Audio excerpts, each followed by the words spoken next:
각국의 사이버 안보 관련 현직 당국자와 전문가들이 동아시아 영내 사이버 안보 위협에 대한 초국가적 협력에 한 목소리를 냈습니다.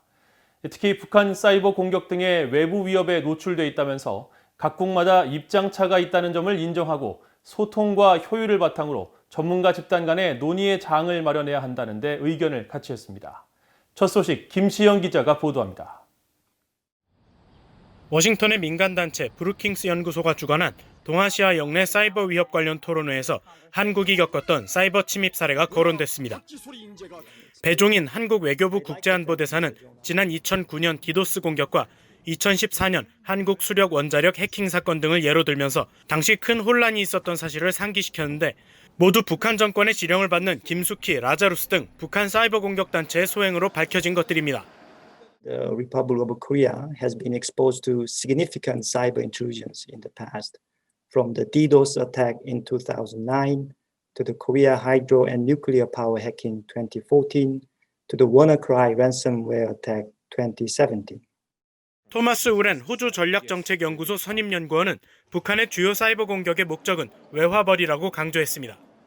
그러면서 이런 활동이 계속되는 배경으로 북중 관계를 주목해야 한다고 지적했습니다.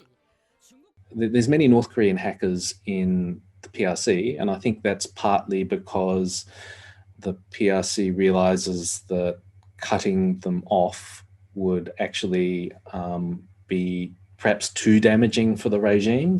And I think cutting off their cyber capability might lend too much towards collapse, which is terrible for the Chinese. 정박 브루킹스 연구소 선임연구원도 북한 사이버 활동에 강력한 국제적 압력이 가해지지 않는 현실에 동의했습니다.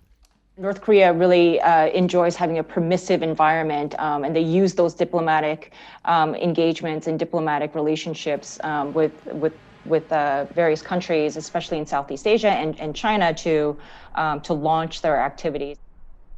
엘리나 노어 아시아 소사이어티 정책연구소 국장은 북한, 중국, 러시아 등의 사이버 위협에 대해 국가별 입장차가 클 수 있다고 지적했습니다. 특히 일부 동남아 국가들은 공적으로 선언된 적의 개념이 없으며 북한과 같은 국가와도 일정한 외교 관계를 가지고 있다는 겁니다.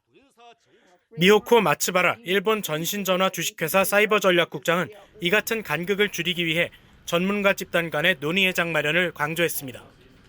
Task you should have is to make sure that you identify and prioritize at least only the couple of important topics that everybody would agree to talk about. Everybody is interested in talking about. Otherwise, there will be no value to bring it back to the members. 미호코 국장은 이어 각국이 저마다 다른 배경과 기대치를 가지고 있는 만큼 사이버 안보 전문가들이 공통된 사이버 안보 관련 언어를 사용해야 한다고 제안했습니다. 또 이를 바탕으로 각국 전문가들은 토론을 정례화함으로써 외부로부터의 사이버 위협에 대한 효율적 대응을 도모해야 한다고 강조했습니다. VOA 뉴스 김시영입니다.